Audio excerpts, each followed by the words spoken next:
What is it about Baltimore that every year they seem so good, so much better, so loaded at one position? But what is it about Baltimore that they come out, they look really, really good on either side of the ball, both sides of the ball, somehow just kind of can't get it done? Because I heard a great point yesterday that Baltimore game versus the Eagles felt like every Baltimore game in the playoffs I've seen in the last like 5 years. And it would not surprise me if Baltimore gets into the playoffs, becomes a heavy favorite week one, and then gets bounced by somebody random like Houston or like I don't know. I name the matchup, but what is it to you about Baltimore that kind of just leaves them just this short every time? So I feel like I know what it is, but the current thing that's kind of going to catch the eyes of the majority, their all-world kicker Justin Tucker is struggling and struggling and struggling. And breaking news, this is not a surprise. This has been happening as of last year as well, but now it's just continued. And with Baltimore being again a very good football team, they're starting to lose a couple games, not directly because of it, but it's definitely a huge contributing factor. I know he missed at least one kick. I don't know if he missed two against the Eagles, and I don't remember the final score of that game. If he missed three kicks, I don't know if the Eagles beat them by more than 9 points. So those nine points could have definitely gotten them back into the conversation. All the things, momentum. I don't know if he's missing 50-yard field goals and giving them good field position as well. I really don't know. Um, but outside of that, I'm going to sound like a parrot here because of the last episode that we did a couple weeks ago, but it's kind of the Peyton Manning-itis. Peyton Manning obviously got his Super Bowl victories. He's got a couple rings, and of course he beat the Chicago Bears. What a surprise. Lamar Jackson just has to prove it in the playoffs, man. He needs to prove that he's clutch. I know that this past year when he lost to, I believe it was the Kansas City Chiefs at home, their wide receiver, Zay Flowers, had a nice catch, brought it to the goal line, and had a miraculous fumble somehow. So maybe if he doesn't do that, that's a whole different story. But there's just something about Lamar Jackson, man. Regular season success on offense in the regular season does not mean anything for the playoffs. I need Lamar Jackson to prove me wrong, go win a chip, and even once he has a Super Bowl ring, because I'm pretty confident that someday he will find a way to get one, I'm still not going to be fully convinced that he's going to be a world beater and have all the success in the playoffs. So I watched that game all the way through. Great game. One of my favorite games of the week. And for some reason, I love Lamar Jackson. It just, like you said, there's just that stink on him where he's just got this like Peyton Manning-itis where whether or not it's his fault, it just feels like it kind of lands on him. And I'm starting to get these weird impressions of it doesn't matter what receivers you give Lamar Jackson, he'll never be better than what he is and kind of has that limit to him. Like 200 to So 250 yards passing, 100 yards rushing maybe. But you could give that guy a Pro Bowl roster of receivers, he'll probably still have 250 yards passing and 100 yards. I despise the way that the Ravens compile their offense in the sense that they have a lot of capital invested into their wide receiver room. They have multiple first-round draft picks. They've gone out and get cast-off first-round wide receivers, but they don't have a good one. I'm sorry, Zay Flowers on the Chicago Bears would be third option at best. Yep. Other than that, Deontay Thompson, he's not even seeing the field. Deontay Johnson, I'm sorry. He's not seeing the field. And there's obviously some behind-the-scenes weirdness going on with that as well. Don't know exactly what's going on there. Hopefully for Ravens fans, you get to see him because you gave up draft capital for him to play. He deserves to play. But yeah, and part of that is the Justin Tucker of it all. The loyalty to a player, I always understand and appreciate, especially somebody as legendary as Justin Tucker. Justin Tucker is awesome as a legendary kicker for the last probably 10 years. He hasn't kicked you into a Super Bowl. This isn't getting rid of Adam Vinatieri. And even we talk about the cold hard business of it all. Adam Vinatieri did not end his career on the Patriots. They knew when their time was done with that guy, and they let him go. And he ended up having a nice second half of his career in Indianapolis. But we're talking about one of the GOATs with Adam Vinatieri. And if Justin Tucker is going to miss you and cost you a Super Bowl, oh my God, he's going to get Cody Parkey'd all the way out of Baltimore at the end of this year if he costs them a playoff game, where I feel like this might be the best Ravens team I've seen in a while, just because how peak Lamar is playing. Last year, I would say, was the best chance they had. Yeah. But this is why you got to kind of just keep slamming your head into the wall and hope that the Chiefs and the Bills just kind of have a down year one of these years. And it's frustrating for these teams because I thought about it also from the perspective, as well as always I do, as the Bears.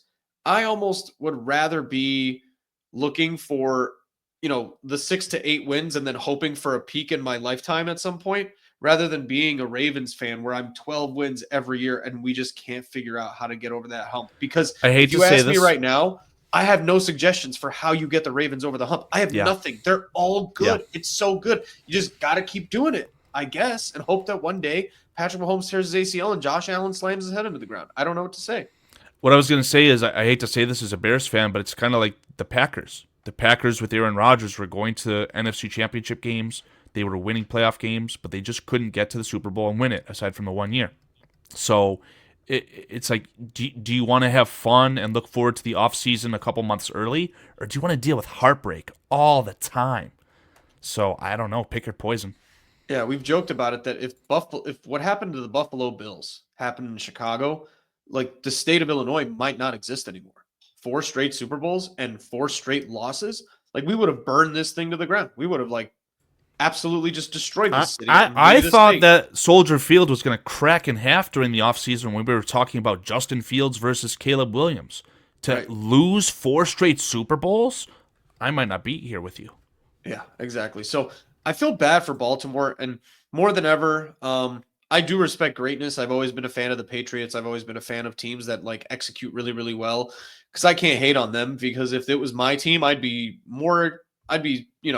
singing from the mountaintops, from the rooftops about how much this team is awesome and all that stuff. So I don't hate on the Chiefs anymore so much. I respect that they won 2 in a row, but watching the Chiefs be just very mediocre and still somehow 11-1 this year, I'd be pissed if they won it, because I'd just be like, you guys didn't deserve it. Josh Allen deserved it. Josh Allen, Lamar Jackson deserves it. Shit, I'd argue, maybe even Justin Herbert deserves it a little bit more at this point in this state of the year. So I'm just frustrated for Baltimore fans. And like I was kind of making the point, do you even have a suggestion for Baltimore on how to get better? They lost their defensive coordinators as a head coach. Their defense got a little worse, but I don't know if that would even make a difference. So, ironically, when I was looking at the best possible secondary going into this NFL season, as a Bears fan, I thought that the Bears would be the best, obviously. But statistically, for a while, up until a couple of weeks ago, the Bears literally were the best statistical secondary.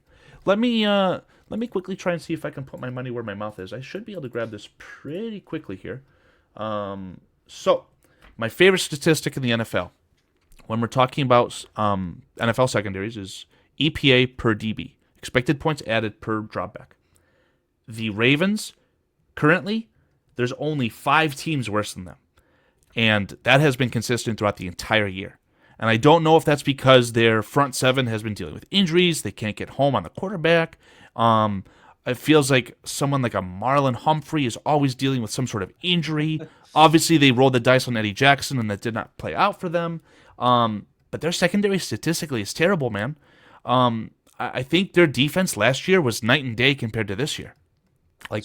I would love to just ask a Ravens fan, especially if you're in the comments listening, tell me as a Ravens fan, do you have a Baltimore Ravens quality defense this year? Because I feel like you're going to tell me no.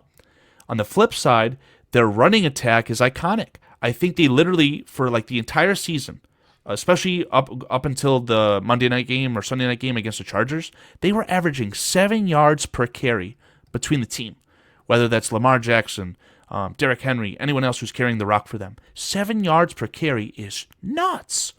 But their defense, man, it's not doing it. I did hear a statistic that since week 9 or 10, the defense on the Ravens has improved dramatically. So how bad that statistic is, the EPA per dropback, which I agree to, because I think Broncos are 1, Bears are 2 or 3, right? You got Broncos, Lions, Chargers, Vikings, Steelers, Texans, and then your Bears at 6th. Wow, they dropped off a little bit because I know they were like top 3. But yeah, they were saying that since like week 9, that EPA per dropback number has dramatically increased for Baltimore due to the Marlon Humphrey benching or injury and the Eddie Jackson cutting. So Baltimore learned very quickly this year, faster than we did apparently, that Eddie Jackson is a liability and you need to cut his ass as soon as possible. So I think Eddie Jackson's career is done as a starter in this league, and I don't feel bad for him. Otherwise, with Baltimore, I sure hope, and kind of staying on this Baltimore thing in the running attack, I really hope that one of these teams with these exceptional running backs, Saquon Barkley, I would say Derrick Henry, another big acquisition was for like a playoff. James Cook is doing really, really well. The best 3 running backs in the NFL, and when I say best, I don't know if I mean Josh the most Jacobs. yardage, highest yards per carry, whatever the case is, they're all free agents. Saquon Barkley, Derrick Henry, Josh Jacobs.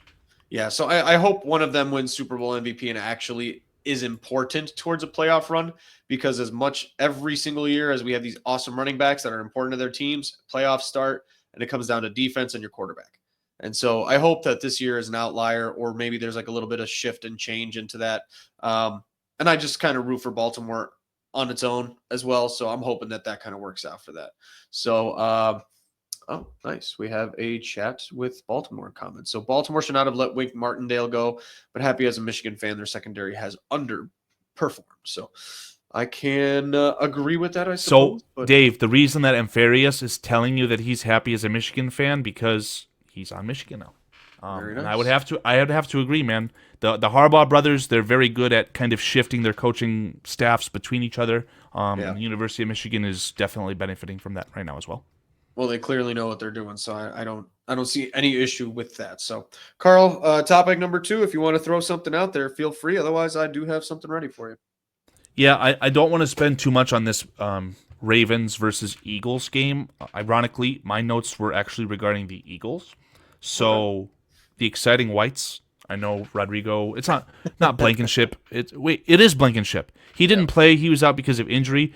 But my God, man, that tackle by Cooper DeJean on Derrick Henry, that was textbook. That kind of like was like a, I don't even know how to describe that moment. It was like, what am I watching? Derrick Henry never gets tackled like that. But between DeJean and the other rookie cornerback that they drafted, I believe that his name is, oh my God, it's escaping me.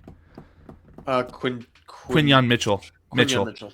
Yeah. Those are appearing for the Eagles to be home run draft picks, and that's scary because the Eagles front 4 definitely the front 4, maybe the front 7, they have been average to really, pretty above average. They've been good, but that secondary has always been an issue, and if they fix that secondary, they're winning games again. They beat the Ravens without Blankenship, without Big Play Darius Slay. So if that secondary can all come together, the Eagles, like I said, I think that the Eagles are the only NFC team that can prevent the Lions from reaching the Super Bowl.